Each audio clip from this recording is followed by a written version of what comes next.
Professor Rubens, é sempre um prazer te receber. Tudo bem com você? Tudo é um prazer com você novamente. Professor, saia justa então, a gente tem esse veto à desoneração da folha de pagamento, muita gente criticando essa medida do governo, esse veto, o ministro da Economia, Fernando Haddad, ali colocando quais as intenções, e a gente tem uma nota, deixa eu ver se a gente já consegue colocar na tela, será que já? A nota da Central Única dos Trabalhadores, eles soltaram agora há pouco, concordando com a medida do governo, coloca assim, inclusive, olha, a defesa intransigente não se sustenta, significa a retirada de recursos que financiam a assistência social, que passou pela reforma e tal, sob o argumento de que faltavam recursos para o seu financiamento. Então ele coloca que nesse momento, isso é Sérgio Nobre, que é o presidente da Central Única dos Trabalhadores, coloca que o veto traz a oportunidade de melhor debatermos esse assunto e na continuidade dos debates da reforma tributária encontrarmos um melhor caminho na direção de um sistema tributário mais justo e progressivo que beneficia a sociedade brasileira. Vamos lá, então, quero te ouvir. Tá aí a tela, tá aí a nota na tela, né? Não tinha visto ainda. Qual a sua opinião sobre o veto do governo e o que acontece a partir disso? Conta pra gente. Olha, é claro que o veto tem um impacto político, que é o impacto, vamos dizer assim, sobre os empresários, sobre a ideia do que os empresários estão tendo de que é importante não pagar imposto para promover crescimento econômico. Na verdade, as desonerações, em geral, né, elas não são a melhor forma de promover crescimento econômico. A melhor forma de prover crescimento econômico é, na verdade, gastar bem. O Estado gastar bem, gastar nos projetos de infraestrutura, gastar nos projetos que promovem crescimento, que promovem investimento e que, de fato, ampliam os empregos, né? Os projetos de desoneração, qualquer que seja, eles sempre dependem, vamos dizer assim, da boa vontade dos empresários. Então, a gente não tem nenhuma garantia que os empresários vão, de fato, usar esse dinheiro para manter os empregos ou vão, de fato, usar esse dinheiro para promover emprego e crescimento econômico. Na verdade, esse tipo de medida é um tipo de medida que deve ser sempre pontual para resolver um determinado problema pontual. E é uma medida que vem desde 2011, então não faz muito sentido em termos econômicos, vamos dizer assim, né? Garantir emprego desta forma. O segundo ponto importante é que esse é uma garantia de emprego com o chapéu do próprio trabalhador, né? Porque o empresário, quando ele deixa de pagar imposto, ele está tirando, neste caso específico, ele está tirando da Previdência, ele está tirando do próprio trabalhador. Porque se a gente considerar macroeconomicamente, ou em termos de teoria econômica, o nosso salário dos trabalhadores, ele é um salário que tem salários diretos, aquele que a gente recebe direto na conta, e os salários indiretos. Os salários indiretos são o nosso direito, o que a gente paga para a Previdência, o nosso direito à Previdência, que é salário indireto, que nós que estamos pagando, de uma certa forma, e todos os outros benefícios, vamos dizer assim, que os empresários consideram custos, são salários para os trabalhadores, né? Então, toda vez que você... esse tipo de desoneração está tirando dinheiro da Previdência, está tirando dinheiro da aposentadoria, está tirando dinheiro da assistência dos trabalhadores. E daí corta lá na ponta, é obrigado a cortar lá na ponta a assistência.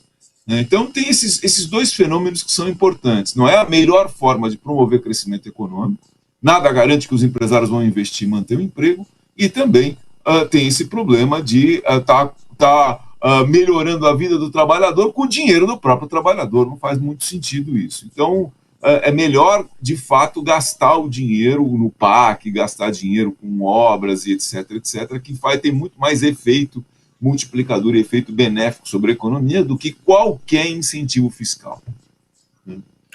Professor, então, inclusive esse veto agora à desoneração tem relação com a discussão sobre o ajuste fiscal, é isso, né? Olha, tem relação, mas eu não sei se você sabe, a gente fez um manifesto dos economistas heterodoxos contra o ajuste fiscal da forma como está sendo. Né?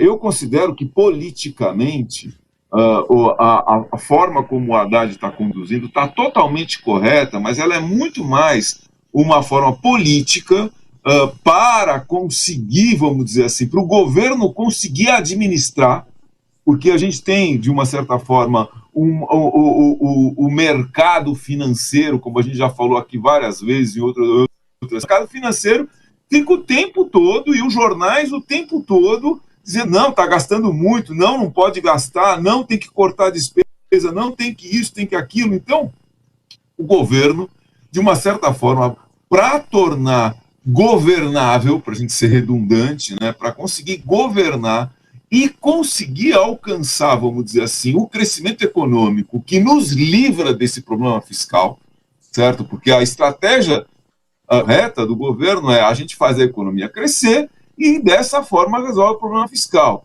Agora, o que chega primeiro, o ovo ou a galinha? Então a economia precisa crescer, certo, para resolver o problema fiscal. Mas se a gente não resolve o problema fiscal antes, a gente não, o parlamento, o poder dado sobre o parlamento é muito grande, então inviabilidade de crescimento, pressionando o tempo todo para cortar gastos. E se o governo, de fato, neste momento de cortar gastos, isso vai inviabilizar o crescimento, vai inviabilizar o próprio PAC, vai inviabilizar o que é realmente necessário. Então, o governo, a gente está, não é só o governo, a sociedade está vivendo numa saia justa, enorme, né? Que é a estratégia do governo Lula corretamente é promover crescimento econômico dessa forma. Eu sei que eu estou me repetindo. A estratégia, e para isso ele precisa superar essa barreira política que é do mercado, que domina a mídia, do mercado financeiro, que domina a mídia e que fica minando o tempo todo as estratégias do governo. Junto com que o parlamento tem um grupo completamente antigoverno que está disposto a atrapalhar, e um grupo que responde ao mercado financeiro, de uma certa forma. Então, é uma situação extremamente delicada, e tem um jogo aqui, eu acho que até muito bem jogado, entre o papel do Haddad, o papel do Lula, o papel do PT, dos políticos do PT dentro do parlamento. É um jogo muito delicado, que não dá para ficar também muito explícito. Quer dizer, nem a gente entende muito bem qual é o jogo que está jogado, porque se você explicitar o jogo, os bandidos vêm e te pegam na esquina. Então você precisa, e é um jogo muito, muito delicado até a economia voltar a crescer, até a economia crescer. Então não está fácil, não é fácil. Sobre esse jogo bem jogado, nas últimas semanas a gente teve essa discussão, né, que a mídia criou, inclusive, sobre uma fala de Lula e uma fala de Haddad sobre déficit zero, né? Então havia ali, na opinião da mídia, uma grande contradição e um estava passando por cima do outro. Na sua opinião, então, tudo se trata de uma estratégia, inclusive, de recados ali para o mercado e para quem precisa ouvir esses recados.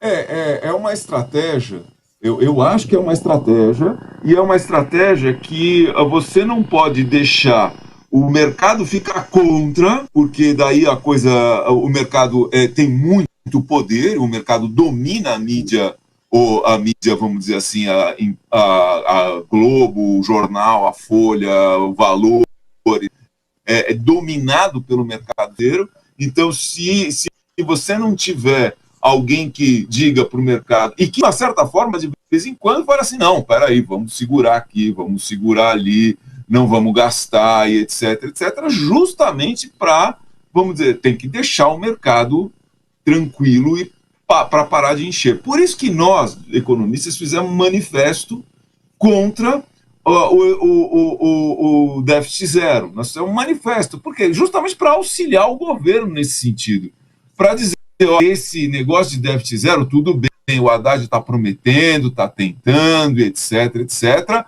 mas o fundamental é a economia crescer. e eu tenho certeza, Thalita, que o Haddad sabe disso. Eu tenho certeza que ele sabe disso. Mas ele precisa fazer esse jogo com o mercado. Não é um jogo de má fé, não é um jogo escondido, mas ele precisa, vamos dizer assim, administrar todos esses conflitos. Ele, o Lula e o pessoal do parlamento precisam administrar esses conflitos, e esses conflitos estão o tempo todo pipocando e o tempo todo tendo que ser administrados. E não está fácil essa administração, esses conflitos. Seguir estrategicamente, tomar o rumo do crescimento, a economia crescer, crescer emprego, crescer renda, e a gente parar de falar de déficit zero, porque daí a gente vai ter, de fato, um crescimento da arrecadação, porque a economia cresceu, o crescimento do emprego, etc. Entendeu? Então, agora, tem muita gente, o mercado de olho, né? O mercado está o tempo todo querendo pegar o Haddad no contrapé, pegar o Lula no contrapé o tempo todo. Os jornais da televisão estão o tempo todo, ressaltam coisas insignificantes, né? E o parlamento também minando, porque o parlamento tem lá seus interesses políticos e fica jogando se vai ficar com o mercado, se vai ficar contra o mercado, o agronegócio, etc. O agronegócio está agora um pouco quieto, né? Mas esse jogo do déficit zero está bem pesado, bem difícil de ser jogado. Fernando Haddad prometeu um novo texto sobre esse tema, né, sobre a desoneração, para até o final do ano, no bojo, inclusive, da reforma tributária. Há algo em mente? Você imagina o que possa vir a ser esse novo projeto, professor? Olha, não sei. Não sei o que pode ser. Não sei. O fato é que se você amarrar isso com a reforma tributária, que não tem muito espaço, mas pode amarrar, mas amarrar essa proposta com contrapartida de investimento e participação dos empresários, de fato, né, daí você imobiliza os empresários que estão só interessados em elevar seus lucros e colocar a desoneração no bolso, que é isso que tem acontecido, vamos dizer claramente, né? E você mobiliza os empresários no sentido, não, então nós vamos ter que se mobilizar para fazer de fato o crescimento econômico. Assim, uma proposta que exija contrapartida, que seja costurada junto com a Fiesp, junto com o IED, né, uma proposta muito mais robusta, com contrapartidas, vamos dizer assim, no sentido de investimento, de crescimento, são muito importantes. Né? Isso eu acho que dá para você, a partir deste jogo, fazer esta pressão sobre os empresários e sobre o mercado, ou seja, jogar a bola no colo deles. Vocês estão, até agora, vocês só se beneficiaram. Eu quero saber se vocês vão jogar no sentido do crescimento econômico, da reindustrialização, ou vão continuar simplesmente lucros com desoneração fiscal. É uma batalha muito complicada, realmente, porque o mercado, as empresas têm, inclusive, tem contra-atacado agora falando em demissão, né? Tem ameaçado com demissões. Você acredita que isso possa acontecer e aí isso, claro, vai vir a piorar a situação econômica e para o governo não vai ser interessante? Ou é só da boca para fora? A economia precisa crescer, Thalita. A economia precisa crescer. A economia está desafiando nesse último semestre. A gente não está conseguindo fazer a economia crescer como...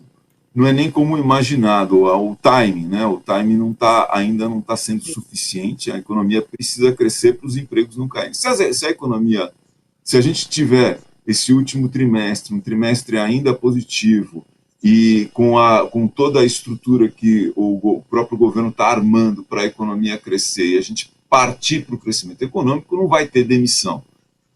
Os empresários não vão demitir por falar, não, nós vamos demitir. Não, se o empresário está vendendo bem, está produzindo bem, ele não vai demitir ninguém. Ele só vai demitir se houver crise. Mas daí o que eu estou dizendo? Politicamente, o que acontece? Se a economia não crescer, ou se a economia de fato desacelerar nesse último trimestre, a gente pode ser que tenha uma diminuição do ritmo de crescimento do emprego ou até algum desemprego. Eu acho muito difícil, mas nenhum empresário vai demitir por retaliação. Isso é uma bobagem. Não, vamos retaliar o governo, vamos demitir. Então está tudo na mão, vamos dizer assim, da própria atividade econômica. O que vai acontecer com a atividade econômica? E eu acho que o governo, assim como eu estou apostando, que é possível que a economia não caia muito nesse último trimestre e que tenha uma retomada, tem Natal, etc., talvez tenha uma retomada, a gente consiga fazer a retomada. O problema é que o ritmo está muito lento. Eu estou ficando nervoso porque o ritmo está muito lento, né? Dessa retomada dos... É o que a gente tem ouvido de outros economistas, realmente, essa preocupação com esse ritmo muito lento da retomada, né? A gente esperava que, de fato, fosse mais veloz. Mas é isso aí, a gente está nessa torcida e nessa análise sempre para buscar entender os passos do governo e para onde a gente vai rumar.